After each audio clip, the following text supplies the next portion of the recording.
Good afternoon, students. How are you all? I hope that you all are fine and doing good at your home. So, welcome to your science class. Okay, so we are studying our chapter number 12, friction. Until now, we have studied कि friction क्या होते हैं, friction को कौन कौन से factors affect करते हैं and what are the types of friction. So we have 4 types of friction: static friction, limiting friction, sliding friction and rolling friction. Rolling friction का अगर हम एक क्विक रिवीजन करें, सो रोलिंग फ्रिक्शन में क्या होता है? रोलिंग फ्रिक्शन में हम रोलर यूज़ करते हैं. वो रोलर कैसे हो सकते हैं? कोई भी सिलेंड्रिकल ऑब्जेक्ट जैसे बेलन, पेंसिल, कार के जो टायर्स होते हैं वो, जो बाकी व्हीकल्स के टायर्स होते हैं वो. सो कोई भी सिलेंड्रिकल ऑब्जेक्ट जो कि रोल कर सकता है लाइक दिस, वो हमारी क्या हो जाएंगे? रोलर हो जाएंगे. और इसकी हेल्प से क्या होता है? मूवमेंट ईजी हो जाती है. ओके, सो ये था हमारा रोलिंग फ्रिक्शन. और रोलिंग फ्रिक्शन हमारा सबसे कम होता है as compare to static friction, limiting friction and sliding friction. Rolling friction सबसे कम होता है. Now we will study causes of rolling friction. Rolling friction होता कैसे, उसके कॉजेज क्या हैं? Rolling friction arises due to the following 2 reasons. So इसके 2 रीजन्स होते हैं. What are those 2 reasons? Let's just study. The rolling body deforms. Deforms means banana, and deforms मतलब जो deform हो गया, लाइक जो बनी चीज़ है उसको उसमें कोई चेंज आ जाना. जैसे कि टायर, अगर टायर में हवा ना हो, इसके अंदर एयर ना हो, तो ये पिचक सकती है. सो उस पिचकने को क्या बोलेंगे? कि वो डिफॉर्म हो गई. सिमिलरली अगर बलून है, हमारे पास एक बलून है, लेट्स सपोज ये हमारा बलून है, हम इसमें से हवा निकाल दे तो इसकी शेप ऐसी हो जाएगी, तो ये क्या हो जाएगा? ये डिफॉर्म हो जाएगा. राइट. सो ये सारी चीज़ें क्या हैं? डिफॉर्म हो जाना मीन्स फॉर्म में चेंजेस आना. That is known as deforms. So the rolling body deforms the surface to some extent on which it rolls. Before that आपको पता होना चाहिए rolling body क्या होती है. रोलिंग बॉडी जो आपकी रोल कर रही है, जो आपका रोलर है, वो हमारा रोलिंग बॉडी हो जाएगा. ये हमारा रोलर है और इसे हम रोलिंग बॉडी बोलेंगे. और जैसे ये व्हीकल्स कहाँ चलती हैं? रोड पे चलती हैं. तो रोड का सरफेस क्या हो गया? वो हमारा कॉन्टैक्ट सरफेस हो गया, कि जिस सरफेस पे, जिस एरिया पे ये कांटेक्ट में है, ये हमारा कांटेक्ट सरफेस हो गया. और जो रोलर है वो हमारा रोलिंग बॉडी हो गया. तो पहला रीज़न ये होता है कि जब आपने खुद भी नोटिस किया होगा, जब व्हीकल चलते हैं तो जैसे आप इस पिक्चर में देखो तो यहाँ पे क्या देख सकते हो आप? जैसे ये इनके बीच में कांटेक्ट है between tyre and the road, तो यहाँ पे ये थोड़ी सी जो टायर की शेप है वो डिफॉर्म हो गई है ना.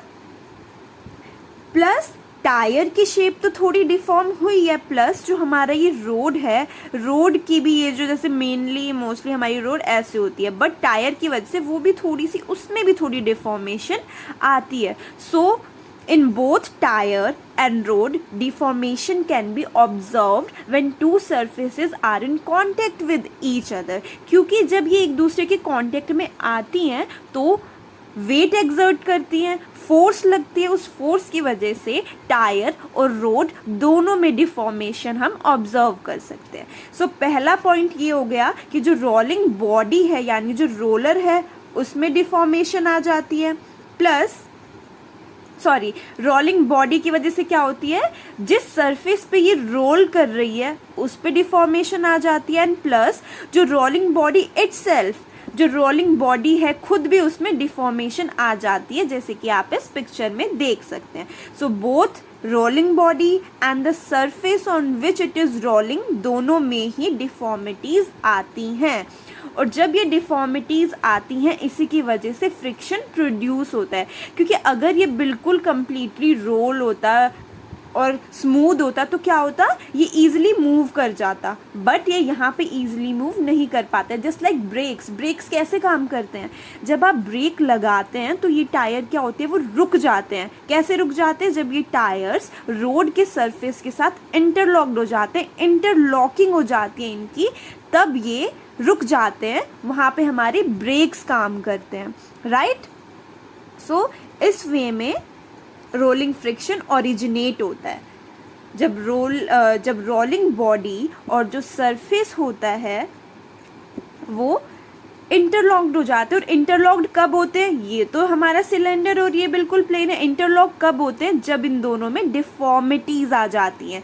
जैसे इसमें टायर में डिफॉर्मिटीज़ आ गई और इसमें रोड में कुछ डिफॉर्मिटीज़ आ गई, तो इन दोनों की डिफॉर्मिटीज़ एक दूसरे के साथ इंटरलॉक होके फ्रिक्शन को, रोलिंग फ्रिक्शन को ओरिजिनेट करते हैं। सो ये थे हमारे कॉजेज ऑफ रोलिंग फ्रिक्शन, जिसका जो मेन रीज़न है वो है डिफॉर्मेशन या फिर डिफॉर्मिटीज़, जो कि रोलिंग बॉडी में भी आते हैं और जिस सरफेस पे वो रोल कर रहा है उसमें भी आते हैं। Let us understand this by taking an example. When a car is moving on the road, the wheels of the car acts as rollers which roll on the road. जब कार मूव करती है, जो tyres हैं वो as a roller काम करते हैं। Now, the tires of the car causes a slight deformation on the road. जब ये टायर रोड के कांटेक्ट में आती हैं तो स्लाइट डिफॉर्मेशन होती है टायर्स की, राइट, टायर्स की भी और रोड की भी। However, this deformation is so small that we cannot see it. ये डिफॉर्मेशन इतना स्मॉल होता है कि हम उसको ऐसे ही जनरली ऑब्जर्व नहीं कर पाते, बट डिफॉर्मेशन होती है, इनकी जो शेप है वो चेंज होती है। इट्स जस्ट कि हम उसको ऑब्जर्व नहीं कर पाते। At the same time, the tires themselves got deformed or flattened at their point of contact with the road. वही बात कि टायर और रोड दोनों ही डिफॉर्म्ड हो जाती है, उनकी शेप में चेंज आ जाता है due to force. It is obvious that if the wheel is hard and the road is also hard, और इस केस में क्या है, हमारी व्हील भी हार्ड है और रोड है वो भी हार्ड है, then the deformation will be less. अब बिकॉज क्योंकि ये हार्ड सब्सटेंस है, अब आप कोई हार्ड सब्सटेंस लो, लाइक ये टेबल ही ले लो, अगर आप टेबल पे कोई हैवी ऑब्जेक्ट रख दोगे तो थोड़ा सा उसमें फ़र्क पड़ेगा, पर ज़्यादा फ़र्क नहीं पड़ेगा। अगर आप ये सोचो कि आप कोई हैवी ऑब्जेक्ट रख के बिल्कुल टेबल को पिचका दोगे तो ये पॉसिबल नहीं है। क्यों पॉसिबल नहीं है, क्योंकि टेबल भी हमारा एक हार्ड सब्सटेंस है। हार्ड सब्सटेंसेस में हम ईजिली चेंजेस नहीं ला सकते उसके फॉर्म में, इसलिए टायर और रोड दोनों हार्ड सरफेस है, इसलिए जो डिफॉर्मिटीज़ हैं वो भी बहुत कम ऑब्जर्व होती है। जैसे इसमें भी बहुत थोड़ा सा डिफॉर्म हुआ है, रोड में भी बहुत थोड़ी सी डिफॉर्मेशन हुई है, इसलिए हम इसे यूजुअली देख भी नहीं पाते अपनी आईज से, right.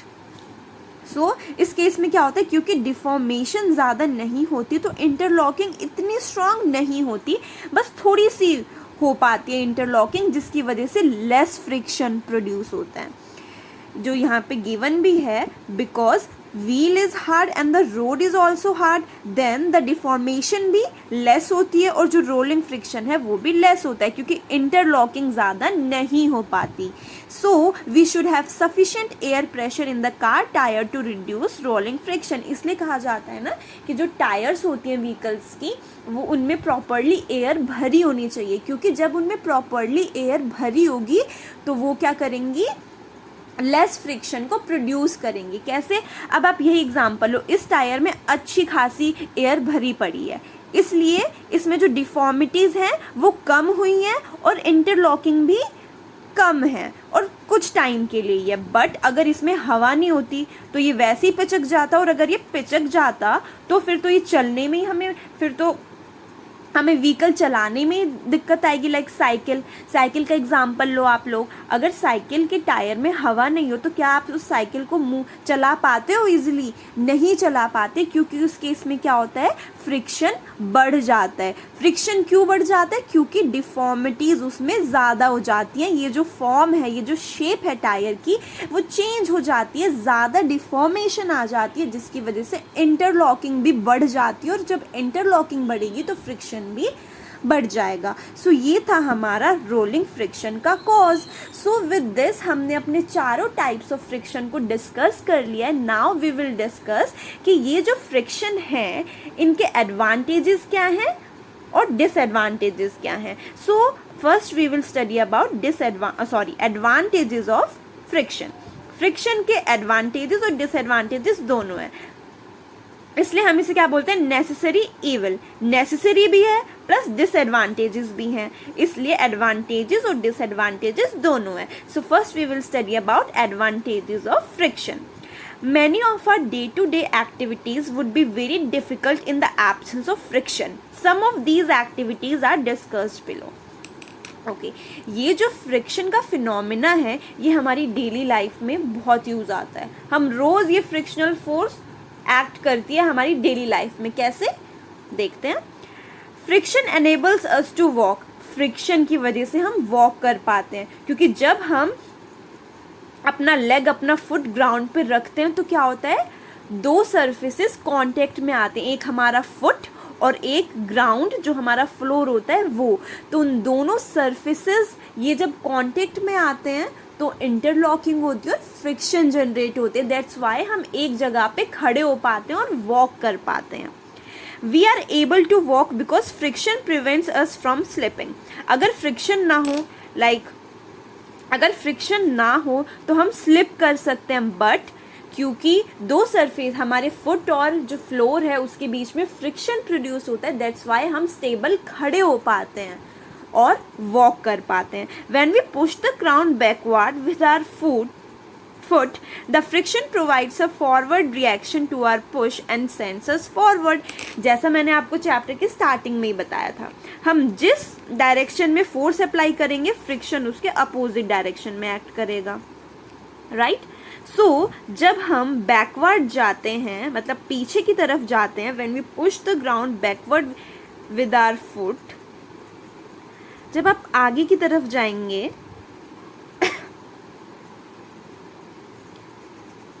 When we push the ground backward, जब हम आगे चलने के लिए, जैसे हम आगे चल रहे हैं तो आगे चलने के लिए हम क्या करते हैं, अपनी फुट को बैकवर्ड पुश करते हैं, क्योंकि हम पीछे पुश करेंगे तभी तो हम आगे बढ़ेंगे। तो जब हम फोर्स लगाते हैं बैकवर्ड की तरफ तो फ्रिक्शन उसके अपोजिट काम करती है और हमको आगे की तरफ पुश करती है। वॉकिंग ऑन स्लिपरी ग्राउंड और wet marble floor is difficult. और जो अगर हम स्लिपरी फ्लोर या फिर गीले फ्लोर पे वॉक करना चाहे तो वो मुश्किल हो जाता है। क्यों? क्योंकि सरफेस उसमें क्या हो जाता है, स्मूथ हो जाता है, because frictional force is not sufficient to prevent slipping. क्योंकि सरफेस स्मूथ हो जाता है, सरफेस स्मूथ होने की वजह से फ्रिक्शन जो है वो कम हो जाता है और दैट्स वाई हम ईजिली मूव नहीं कर पाते, क्योंकि फ्रिक्शन कम हो जाता है। When we step on a banana skin, जब हम एक बनाना स्किन, जो बनाना पील होता है उसके ऊपर अगर हम पैर रख देते हैं, सिमिलरली वही होता है, हम उसके ऊपर पैर रखते हैं और उसकी जो सरफेस है वो क्या होती है, वो स्मूथ होती है, स्लिपरी होती है, राइट। तो जब हमारा उस पर फुट पड़ता है तो हम स्लिप कर जाते हैं, क्योंकि वो सरफेस कैसी है, स्मूथ सरफेस है जिसमें फ्रिक्शन ज़्यादा प्रोड्यूस नहीं हो पाते। सो ये था हमारा फर्स्ट पॉइंट कि हम वॉकिंग कर पाते हैं प्लस एक जगह पे रुक पाते हैं, किसकी हेल्प से, फ्रिक्शन। अगर फ्रिक्शन नहीं हो तो हम ना वॉक कर पाएंगे ना स्टैंड कर पाएंगे। Next is friction enables us to write. अब आप देखो ये जो बुक है प्लस ये जो पेंसिल है इसके बीच में भी कुछ फ्रिक्शन है, तभी तो मैं लिख पा रही हूँ, वरना ये ऐसे हो जाता अगर फ्रिक्शन ना होता तो मैं कुछ लिख ही ना पाती, है ना। सो राइटिंग में भी फ्रिक्शन हेल्प करती है। Friction enables us to write on a piece of paper. We are able to write because there is friction between the tip of the pen. Friction किन के बीच है, पेन या pencil के tip में और जो सरफेस जो जिस पेपर पे हम लिख रहे हैं उनके बीच में फ्रिक्शन है, that's why we are able to right.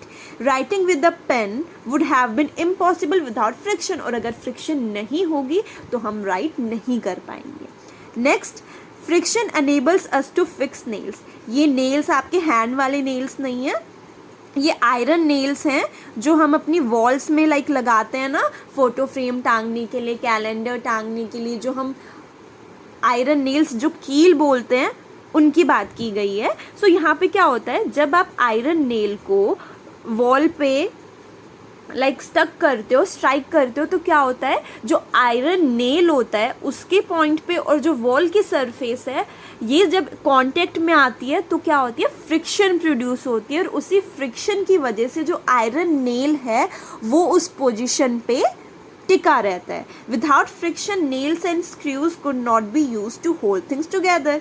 जैसे ये नेल है, आपने ये नेल वॉल पे डाला, तो इस नेल की टिप और ये जो वॉल की सरफेस है यहाँ पे फ्रिक्शन क्रिएट हुआ, दैट्स वाई आयरन नेल यहाँ पे स्टिक कर पाता है एक जगह पे। Next, friction enables a vehicle to move. जैसा हमने रोलिंग फ्रिक्शन में भी पढ़ा कि उसमें रोलर्स होते हैं जिनकी वजह से ईजी मूवमेंट हो पाती है, बट मूवमेंट ईजी हो जाती है, फ्रिक्शन भी कम होती है, पर फ्रिक्शन प्रेजेंट होती है, माना कम प्रेजेंट होती है बट फ्रिक्शन प्रेजेंट होती है, क्योंकि अगर फ्रिक्शन ना हो तो कार तो बस चलती जाएगी, और ऐसा तो हो नहीं सकता ना कि बस कार चलती जाए और रुके ना। So friction is necessary vehicles के लिए, ताकि हम जब चाहे व्हीकल्स को रोक ले और जब चाहे व्हीकल्स को चला ले। Without friction the brakes of cycle and cars could not be applied. क्योंकि अगर फ्रिक्शन नहीं होगा तो ब्रेक हम अप्लाई नहीं कर पाएंगे, दैट मीन्स हम कार कभी रोक ही नहीं पाएंगे। If there were no friction a moving object would never stop. Yes, जो बात मैंने बोली, अगर फ्रिक्शन ना हो तो एक ऑब्जेक्ट तो कभी रुकेगा ही नहीं, वो बस चलता रहेगा। The friction between the tires of vehicles and the surface of road helps vehicles move safely. और व्हीकल्स के केस में क्या होता है, जो टायर्स होते हैं और जो रोड का सरफेस होता है, इनके बीच में फ्रिक्शन प्रोड्यूस होता है, जिसकी हेल्प से हम जब चाहे ब्रेक लगा सकते हैं, जब चाहे व्हीकल को चला सकते हैं। However this friction reduces on rainy days. ये जो फ्रिक्शन है वो रेनी डेज में कम हो जाता है। क्यों हो जाता है? क्योंकि रेनी डेज में वाटर की वजह से रोड क्या हो जाता है, स्लिपरी हो जाता है। दैट्स वाई हम कहते हैं ना, बारिश के दिनों में साइकिल आप चला रहे हो तो धीरे चलाओ, व्हीकल चला रहे हो तो धीरे चलाओ। क्यों? क्योंकि रोड स्लिपरी हो जाता है, रोड की सरफेस स्मूथ हो जाती है। So one should drive carefully on wet roads on a rainy day. Okay, and in last we have friction enables us to light a matchstick. matchstick देखिए आप सबने। चलिए matchstick छोड़िए, क्या आपको पता है अर्लियर टाइम्स में फायर की इन्वेंशन कैसी हुई थी? अर्लियर टाइम्स में फायर की इन्वेंशन हुई थी जब हम दो पत्थर को एक दूसरे पे स्ट्राइक करते थे। 2 rocks are striked on each other, है ना। एक पत्थर से हम दूसरे पत्थर को मारते थे, तो उसमें क्या हो रहा है, दोनों रॉक्स, जो दोनों पत्थर हैं, उनके सरफेसेस कांटेक्ट में आ रहे हैं, और जब वो कांटेक्ट में आ रहे हैं तो क्या होगी, फ्रिक्शन प्रोड्यूस होगी। कैसे? जब आप अपने हैंड्स रब करते हो, दोनों हैंड्स साथ जब आप अपने रब करते हो तो क्या होता है, आप ठंड में ऐसा करते होगे कि जब आपको ठंड लगती है आप अपने दोनों पाम्स को रब करते हो, और फिर आपको थोड़ा एक फीलिंग आती है हीट की, कि हाँ हीट जनरेट हुई है। तो कैसे हुई है? जब फ्रिक्शन में 2 सरफेसेस कांटेक्ट में आते हैं और 2 सरफेसेस को जब हम रब करते हैं तो क्या होता है, हीट प्रोड्यूस होती है। सिमिलरली जब हम 2 पत्थरों को एक दूसरे पे रब करते हैं तो क्या, हीट प्रोड्यूस होती है, और उस हीट प्रोड्यूस करने से ही हमें फायर मिला था। ये तो सबको ही पता होगा कि 2 पत्थर को एक साथ रब करके फायर ऑब्टेन किया था, फायर प्रोड्यूस किया था।